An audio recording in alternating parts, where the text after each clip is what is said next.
Hey, what is up everyone, and welcome back to another video. Today we're taking a look at XRP, which is a coin we haven't looked at in quite a while. We're going to be jumping into exactly where I'm buying, where I'm selling, and everything we're going to be doing over the next few weeks. But before we jump into all of that, I want to ask you guys to check out the Discord down below. You can see on the screen right now just how many trades our members are winning from copying all the trades we're sending out in there every single day. So yeah, make sure you join up so you can copy along with us and start making money with us. Now, back to XRP. So XRP had a very good rally during the initial crypto reserve announcement, as it was announced as one of the coins that will be in it. Now, in my opinion, that reserve announcement was, horrible. It was very poorly executed. They didn't even include Bitcoin and Ethereum in the initial announcement, and then a few hours later, when they were getting bombarded with messages about Bitcoin and Ethereum, they finally announced it. But overall, I think for a country's reserve, we shouldn't be having altcoins, especially altcoins like Solana and ADA. I think XRP is still minorly acceptable, although it was sued by the SEC.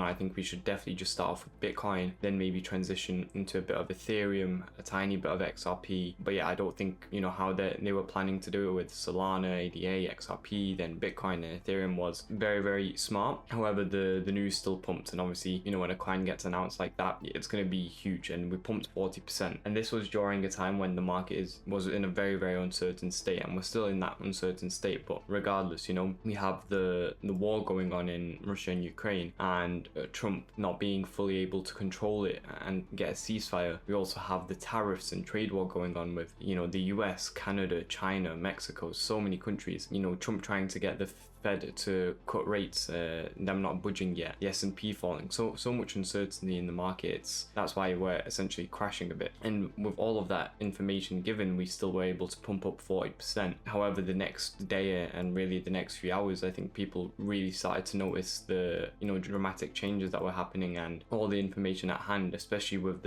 how bad the announcement was. So then we obviously saw the sell-off, the dump. And another reason why we dumped was because, again, there's so much uncertainty in the market. People are trying to sell as quickly as possible because nobody wants to hold when there's uncertainty. But when we obviously saw the pump, that allowed those people to sell off at a higher price, and they were selling at nearly $3. And we also hit this resistance right here at 0.618 level on the fib. So yeah, we since dumped down. We found some support at the 0.382 level on the Fibonacci, climbed up, hit the 0.5, and have since been dumping back down. We're probably going to dump down to roughly $2.16 right here on the fib, the 0.236 level to be exact, before we accumulate a bit more and hopefully start to go up. This entire gray zone that you see here is a major support, all the way from 197 to really 220. Every time we go in here, we see a major bounce. We saw it happen the first time we broke through. It was actually a fair value gap that we created right here. We filled it at 193, saw a pump, dumped back down, filled it, pump, came back down, pumped all the way up to $3.40,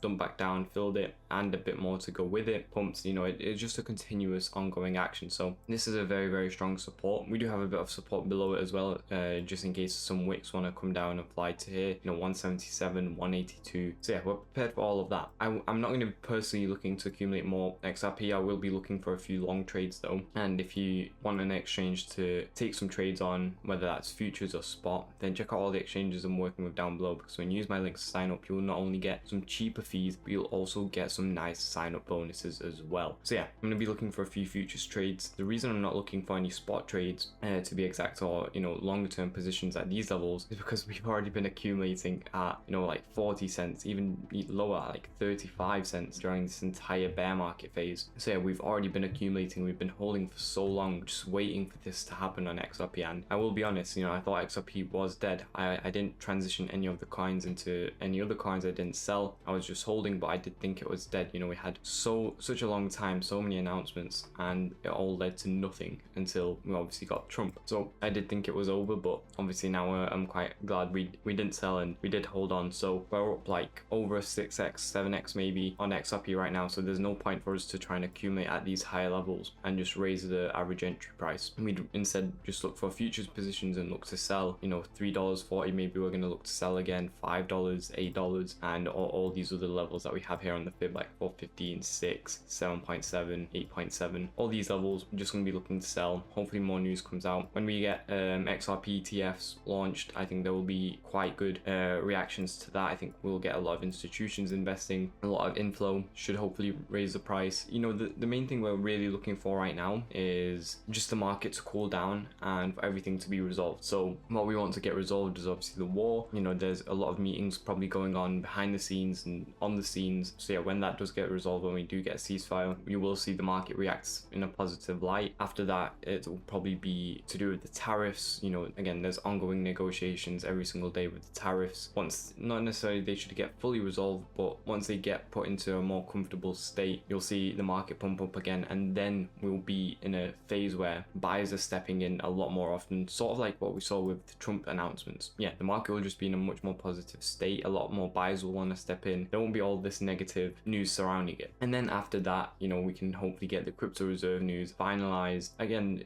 there's a lot of rumors regarding the crypto reserve as to, you know, the USA has already had a crypto reserve for the past, whatever, 10 years from the Silk Road Bitcoin that they've obtained. So they've already been holding on for a long time. They have Bitcoin there, so they don't necessarily need to buy more. And you know, if they do announce that they're not going to buy more, then I don't think the market will react to that in a positive light. Hopefully they will be buying more, and yeah, we'll see the market go up. But initially, if we want the market to go up, we definitely need all those to get resolved. Then we can get those major positive catalysts. So yeah, we also need to take a look at Bitcoin dominance. This has just been sort of consolidating, slightly selling off. Nothing major. We have got a green candle on the weekly. If we want it to go down, we need to start seeing a lot of red candles. As common sense as that is, you know, every single small blue candle is just sort of another week, another 3 weeks really, that we're not going to see a dump. Because simply put, you know, if we want to come back down to the 55% area, it's going to take at least 3 to 4 candles, and these are weekly candles,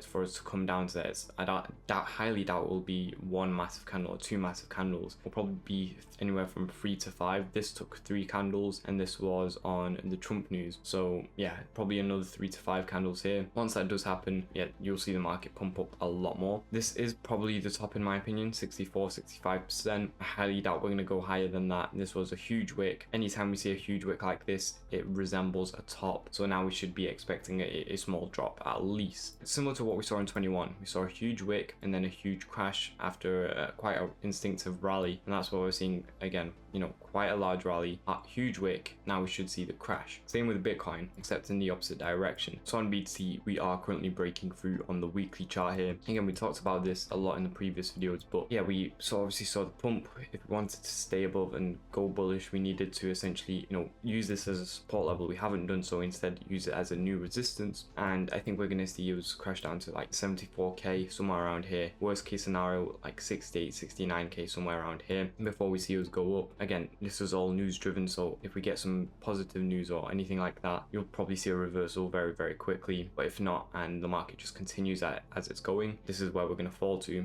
and this is really where we should look to, you know, get more buys in. The S&P yesterday saw its first green day after a while. Yes, we obviously saw a few green days, but we were actually using this as a support level right here, and we talked about this in a previous video as well, how this right here is going to be a major support level anywhere from 5.6 to 5.7, and hopefully we do start to see a reversal here as well. The S&P and Bitcoin, you know, move so similarly together. If the S&P is seeing a move up, you'll probably see BTC see a move up as well, and that will be positive for all the other coins, including XRP. If you did enjoy the video, please do make sure to like and subscribe. If you want to be getting my trades every single day, then check out the Discord down below. And if you need a place to actually buy, sell, or trade cryptocurrency for the lowest fees with the best sign-up bonuses, then check out all the exchanges I'm working with down below. Thank you all for watching. I'll see you all tomorrow. Goodbye, guys.